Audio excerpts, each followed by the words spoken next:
drop the parentheses. Any questions on that? No. Next thing is to identify what are called like terms. So I'm going to circle those like terms here. Can you tell me in your own words why those are like terms? Well, because they're the same exponent and Exactly. they're both Exactly. x. So what is -4 minus 2?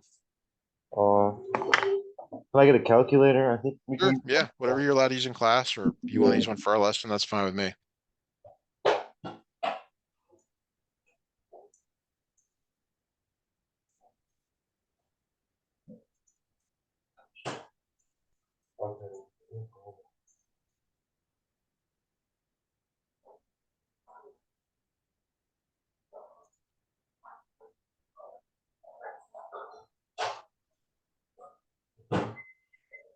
So -6.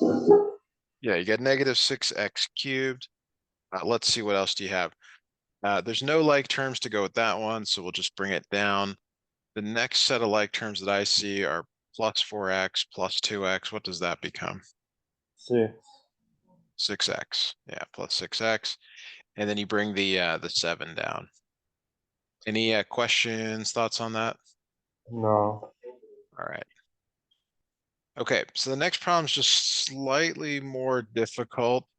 That was weird. Why did that snip in like that? All right. Second problem is slightly more difficult. It's got kind of the same form as the previous one, but this time there's a subtraction operator in the middle. Okay. So that gets distributed to everything.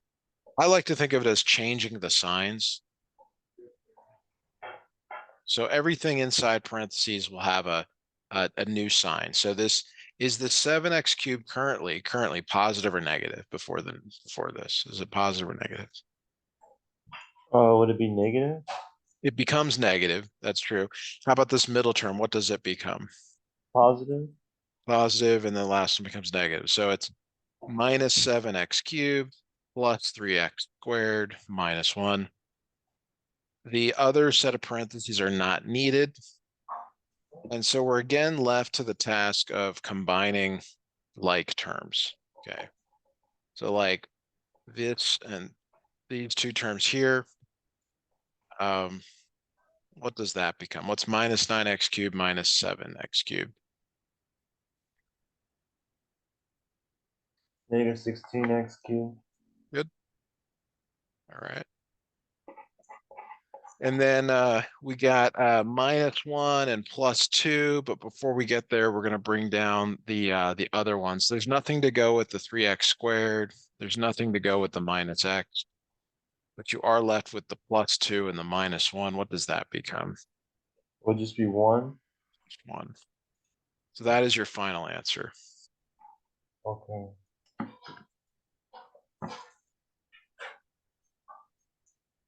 Out of two problems here, how do you feel like your understanding is? It seems pretty easy. Okay. It does get more difficult, but baby steps. All right. Multiply and simplify. All right. So new problem here. You're going to take the x and multiply by everything in parentheses. So you'll see students do this. I would recommend doing this, basically drawing almost like a rainbow or an arc, shot pattern. You're going to multiply each of these by x. Okay. Can you tell me what x to the power of 1, which is what this is here, times x squared, what does that become? Would it be x3? X cubed, yeah, x to the power of 3. Good. And then how about x to the 1 times 3x? 3x2? 3x squared, good. Keep going. What about x to the 1 times 4? 4x? 4x, good. All right, now we're going to do the same thing with this second one here. I'm gonna circle this. It's -4 that you're multiplying by each of these. It's not 4, it's that operator goes with it. Is that clear? Yeah. Okay, so -4 times x squared becomes -4x squared. -4 times 3x is -12x. You might be wondering, well, why isn't he writing them off to the side here? It's because they line up. They line up with the one that they go with. Minus 4 times 4 is minus 16.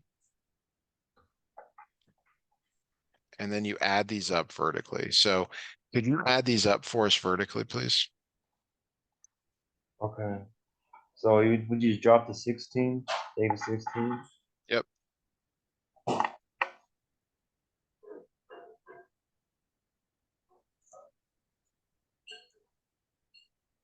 Negative 8x. Good.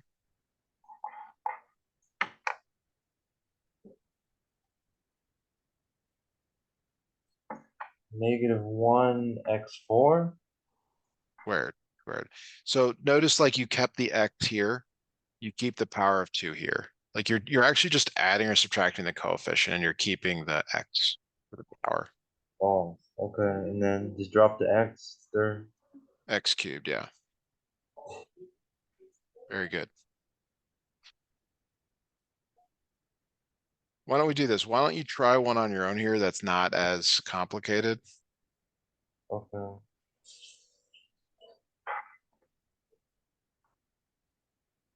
So take that x and multiply each of these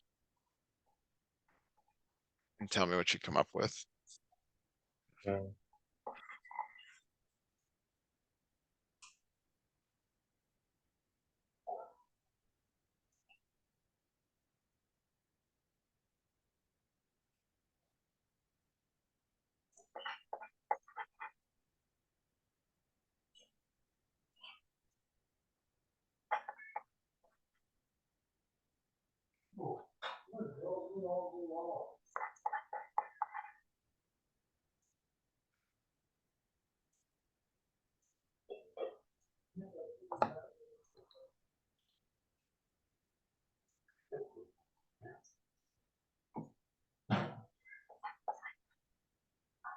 So x cubed plus 3x minus 1x 2. Not 3. Negative 1 times 3 is negative 3. Sorry, negative 3. You're multiplying, so you don't add them up. Oh, okay. Pretty good. Pretty darn good there. All right, so when we add these up vertically, you get x cubed plus 2x minus 3. Okay.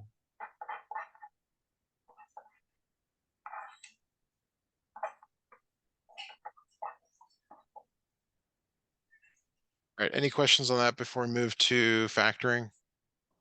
No. All right. Did you watch any college basketball the last couple of days? No, actually I haven't, but I'm gonna start Yeah, watching. season's just started, Yeah. I I wanna watch Duke. all right, let's are you more of an NBA guy? Yeah, I like the Lakers. I watch most of the games. Nice. All right.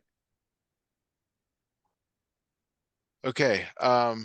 So this is a new type of problem. This is different than what we've been doing so far. There are some formulas you need to know. So the first one is what's called difference of squares. Have you heard of this before? Difference of squares like a squared minus b squared. Have you seen Yeah. that? So the instructor expects you to know this. They expect you to, roll out of bed, get it into the classroom, like, and to know this without, any questions. Okay. Now, for this problem, you have to figure out what do you square, what goes in parentheses such that you get back to 16x squared. So we'll do it one at a time. Like, what do you square to get back to 16? And square means to multiply by itself. Um, it wouldn't be 2, right? So 2 times itself, 2 is 4. So not quite large enough. Oh, so 8. Or no. 8 times 8 is Uh, 64. So, 4. the 4. So the 4 gets you back to the 16. X to the power of 1 gets you back to the x squared. Okay. Now, what do you square to get back to 9? Mm, What do you multiply by itself to get back to 9? 3. 3. Good. So your A is the 4x. That's your A. Your B is the 3. Your A is whatever's inside parentheses. The B is whatever's inside parentheses. So when you factor this, 16x squared minus 9, it becomes just like this form over here. It becomes A minus B. What is your A? 4x, 2. 4x, just 4x, not with the 2. The 2 is outside. A is just the 4x. Minus B, what's your B? 3. 3, good. And then it's repeat A plus B. Except instead of a minus, it's a plus, 4x plus 3. Uh, Let's do one more. Is that okay? yeah. You have to know this formula. Like you just have to. There's no way to do this problem without that. So here's the formula. Let's say it's 16x squared minus 49. Okay. You have to figure out, you as the student have to figure out what do you square and what do you square to get back to the previous line. Okay.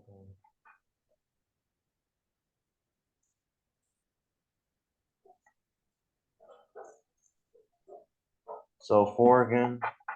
4 gets you to the x. Yep. Or 4 gets you to 16. What gets you to the x?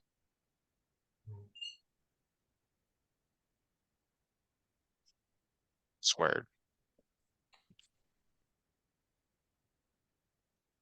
Hmm. So it's 4x again. Oh, What do you square to get back to 49? 7. 7. There you go. Okay. So now you're going to write A minus B, A plus B in parentheses here. But instead of A, your A, your A is the 4x. Your B is the 7. Okay. So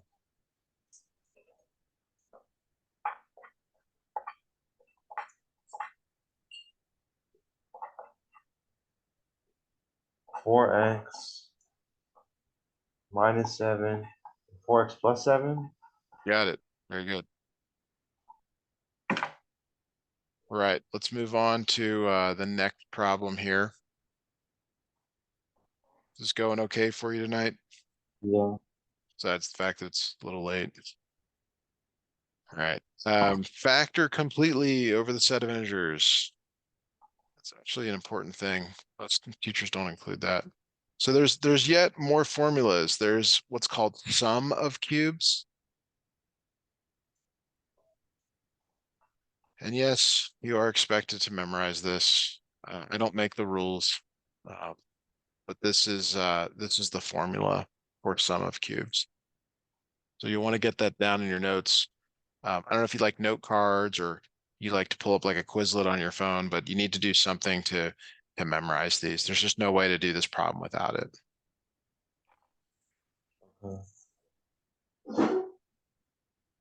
Any questions on that before we actually work on it? No. Okay. So just like the previous problem, you got to figure out what is it cubed plus what is it cubed. You got to figure out like what is going inside the parentheses to get you back to 125x cubed. Okay. Uh,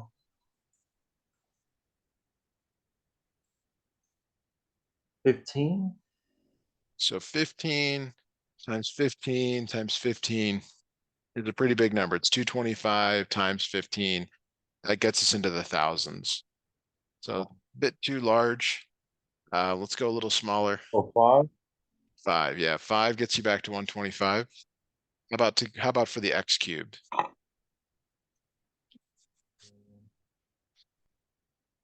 2. What did you say? I'm sorry, I didn't hear you. 3. We're trying to get to x cubed though, so it's got to have an x, Oh. right? X, it's really x to the power of 1. So when you raise it to the power of 3, you're multiplying the exponent. That's how you get back to the power of 3. Okay. How about the 27?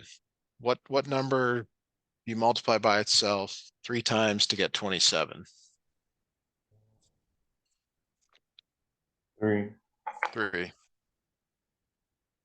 All right. So what is your value of A and what is your value of 5x. A is 5x, perfect.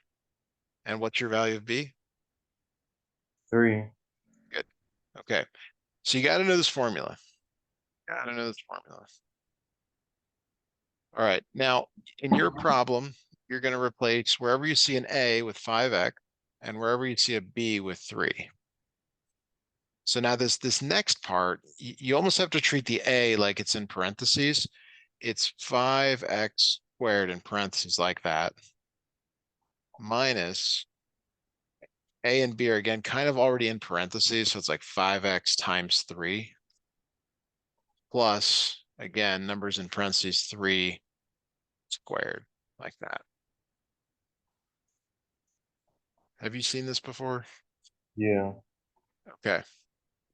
So then you do have to simplify inside the parentheses. Okay. So you have to square 5x. So that means what that means is you're taking 5x and multiplying it by itself. Can you tell me what that becomes? 25. Okay. That's the 5 times 5. What is x times x? X squared. Good. And then how about 5x times 3? 15. X. And then 3 to the power of 2. 9. Perfect. Okay. And you are done. You are done with that one. Mm.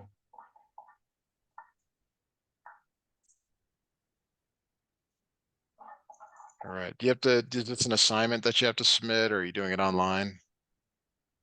Yeah, it's just online. I can just copy it from stuff and write Okay. it. All right. We're going to keep working through it here. Like I said, in regular lessons, we can do whatever you want to work on. Homework's a good place to start because we can then make problems up like it, or if you ever have a test review, we can look Yeah. at that. Let's So put the test review because he said this is gonna be exact thing on the test. It's like I'm doing a retake. That's why I'm trying to learn this. got it. With the Got it. test. When is your retake? Wednesday. Like tomorrow? Yeah, or I can Okay. try Tuesday. All right. Well, yeah, it's you got a lot ahead of you. It's it'll get better. It's just that, the need a few lessons here to kind of get going again. Okay. All right, this is just a yet another type of factoring. Um, the I like to call this one grouping. I don't know what the teacher calls it, but I think of it as grouping. Have you heard that before? No. Okay.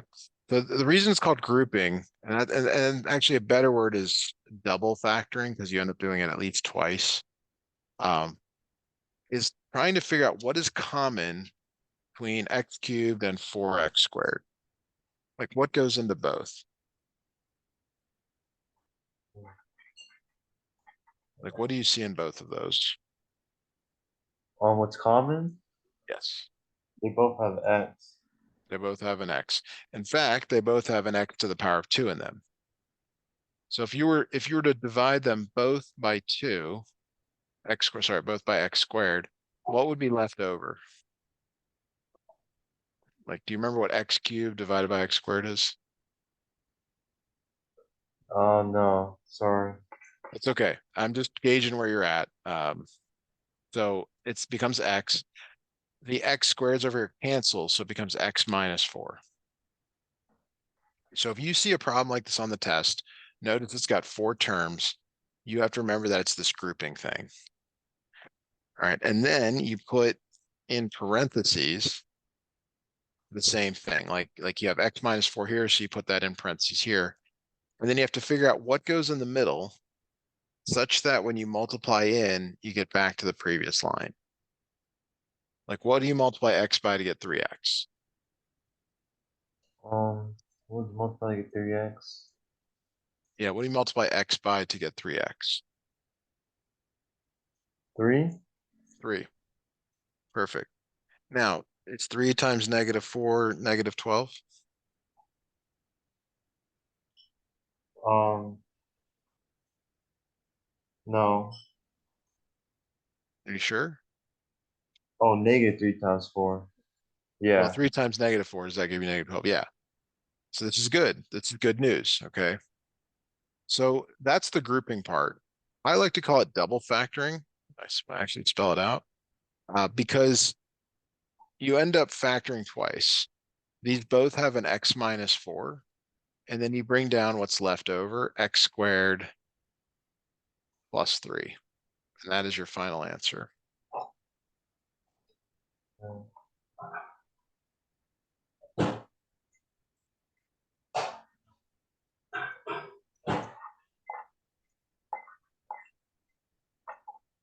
All right. How are you feeling about that? Oh, this is more confusing for sure. Okay. Yeah, I agree. I would normally do a few more examples with you. Would you like us to do another example? One more, I guess. Yeah. Okay. Yeah. I know you probably want to get through all of this, but it's probably more important Yeah, a little that bit that we of time. actually figure out how to do some of these. So, all right. Just looking for a quick problem here. Here we go. That one could be kind of confusing. All right, here we go.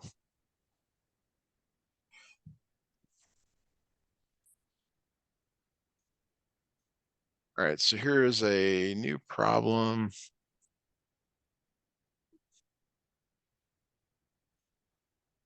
12x cubed minus 9x squared plus 4x minus 3. So what you should notice is that there are 4 terms. That's Okay. almost always the giveaway that it's grouping. Uh, it's a lot like, and you play basketball. Coach says, what kind of defense are they playing? You ought to be able to tell them what kind of defense they're playing. You ought to be able to say, okay, there's 4 terms. This is probably a grouping problem. Okay. Which means you look at the first 2 terms and you decide what is common between them. So look at the 12, look at the 9. What's the biggest number that goes into 12 and 9? 3. That 3. Between the x squared and the x cubed, you use the x squared. Okay, so this is called the divide and slide method. You may have heard that. It's big in the Facebook groups here. So 12 divided by 3 is 4. X cubed divided by x squared is x. You bring the subtraction operator down from up here. 9 divided by 3 is 3.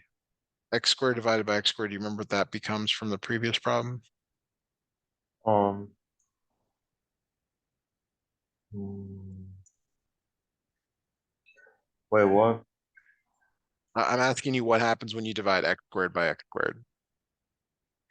Oh, it cancels out. Cancels out. Good. Good answer. All right. Now you immediately take what's in parentheses and you write it over here. And then you got to figure out, well, what goes in this space here? What do you put in here such that when you multiply in, you get 4x minus 3? So the real question is, what do you multiply Plus by to 4x. get back? Say that again. Plus 4. So 4, if I put a plus 4 in here, 4 times 4x is 16x. We want to get back exactly what we started with. So what do you multiply by to get back the same number? Oh, 3. 3 times 4x is 12x. We're getting closer. Um, Just one. uh, One is the identity.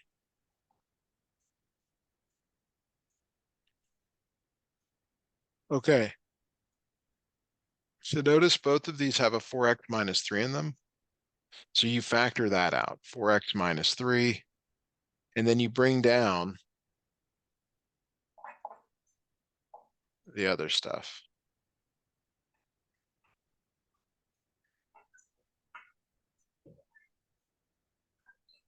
All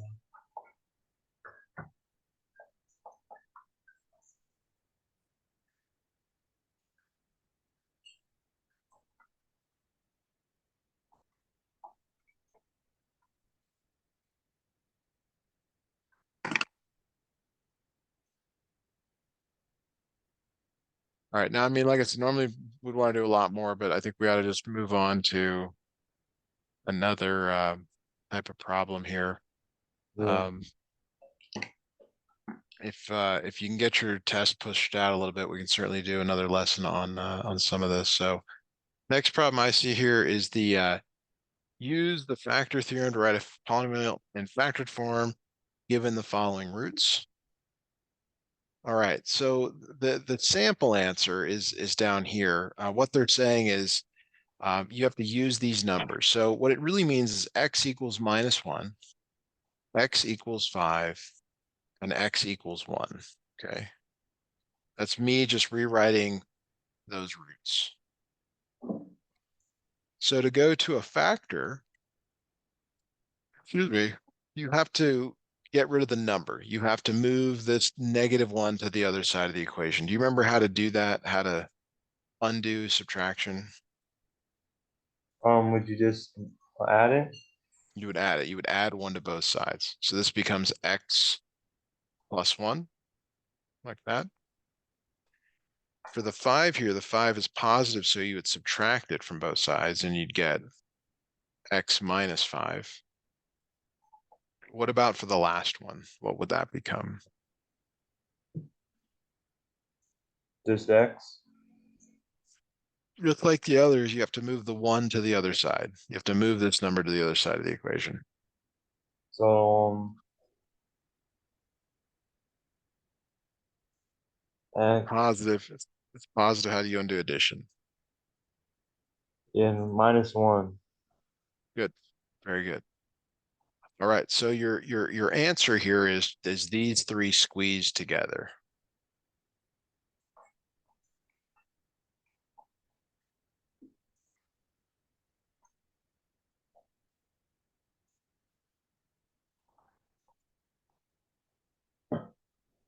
This is the final answer. Any questions or thoughts on that, or No, do you understand this? Do you want to try one on your own? Do you feel like you got it?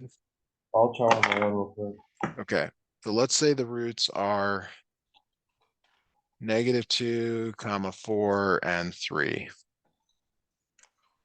And let me leave this up in case you want to look at this.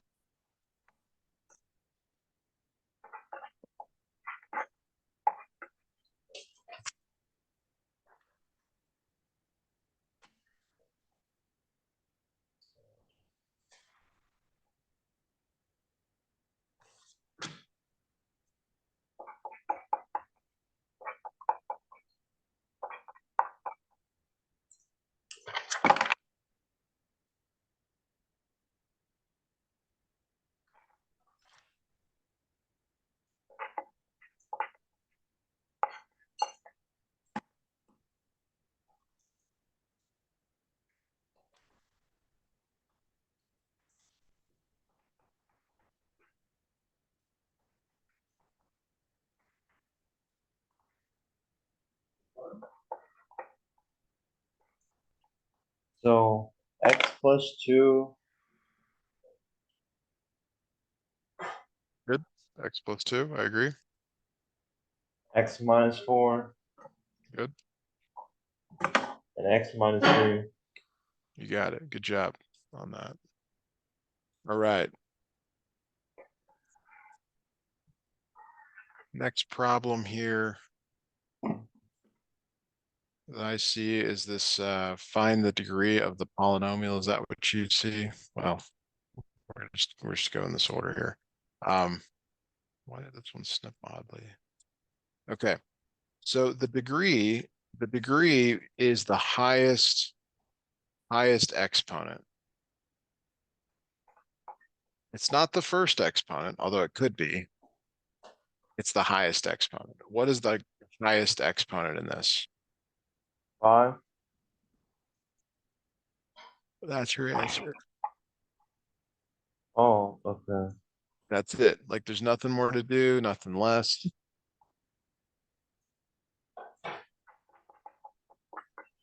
Right. Any questions on that? No. Okay.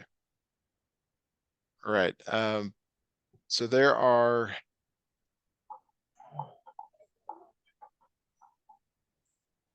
let me grab this.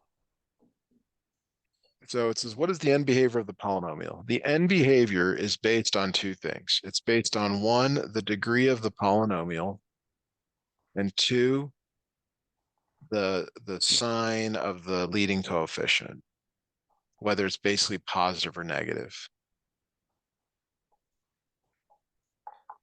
Okay, what is the degree of this polynomial? What's Negative the two? highest exponent? The highest exponent, Oh, two. 2. So the degree of this one is 2. That's the highest exponent. This is the leading term right here that I've circled. What is the coefficient? What is the number in front of x squared? Um, X. So one. What about this negative? Does that go with it? Yeah.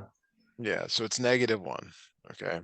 Now, there are 4 graphs that you have to know. So this is where it kind of gets, messy with, you got like a lot of stuff you got to remember. So if the degree is even, it either starts high or ends high. And this is if the leading coefficient, it's called A, is positive. This A refers to the leading coefficient. The other option, if it's even, is if it starts low and ends low.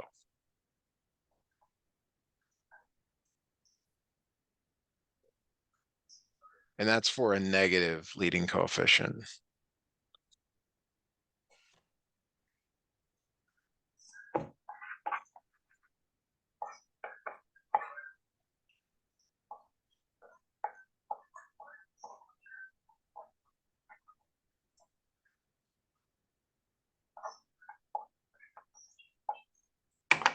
Oh, Is that okay?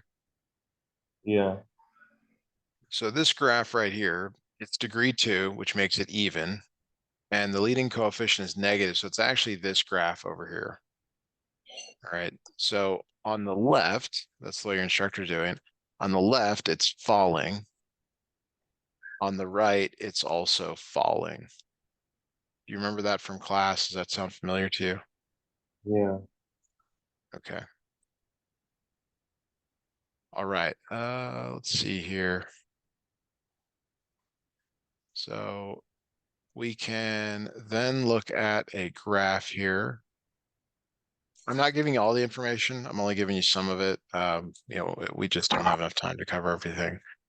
But here's the next question, I believe.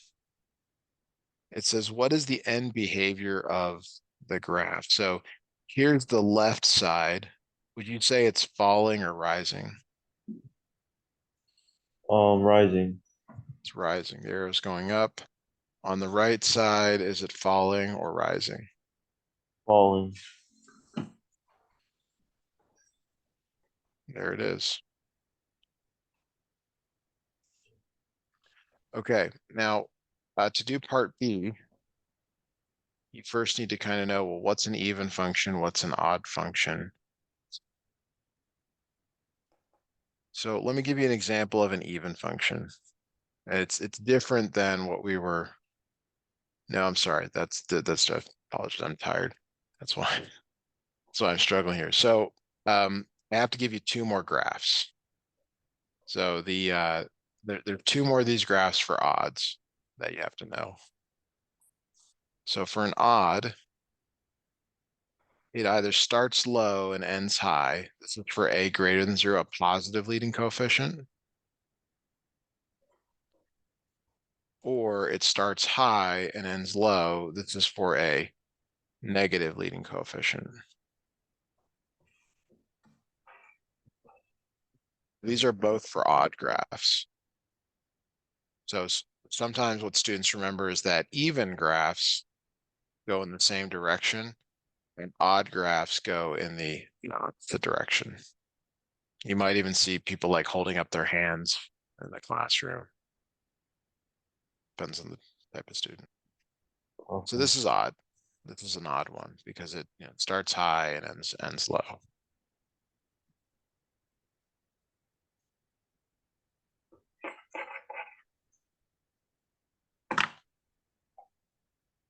Any questions, thoughts on that? No, so earlier, degree is always the exponent. The highest exponent. Okay. So here, let's look at these four. Give me the degree of each of these, please. So A is 3, Okay, B is 4, C is 3, and D is 2. good. Now let's look at the leading coefficient. And I just want to know whether it's positive or negative. Okay. So for the first one here, negative x cubed, kind of giving you the answer. Is the leading coefficient positive or negative? Negative. It is negative. About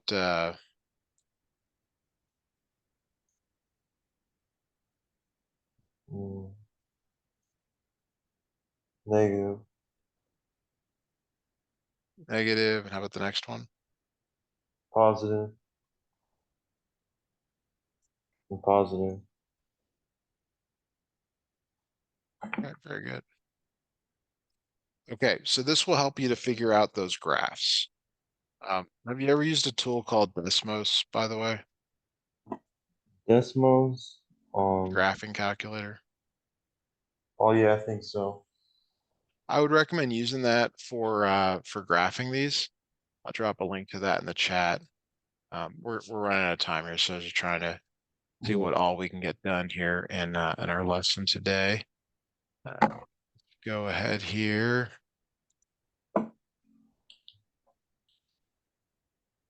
So let me get back to your questions.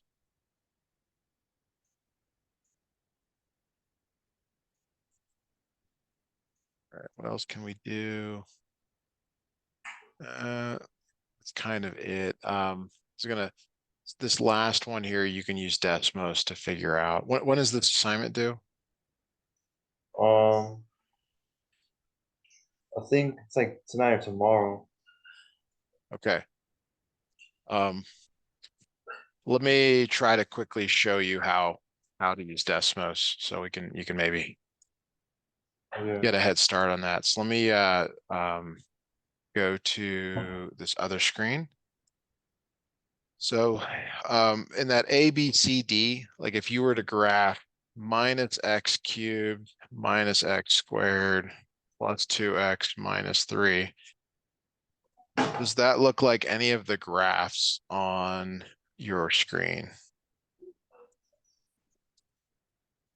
Yeah. So that's how you can use it. It looks a lot like the blue one. I don't know what option that is.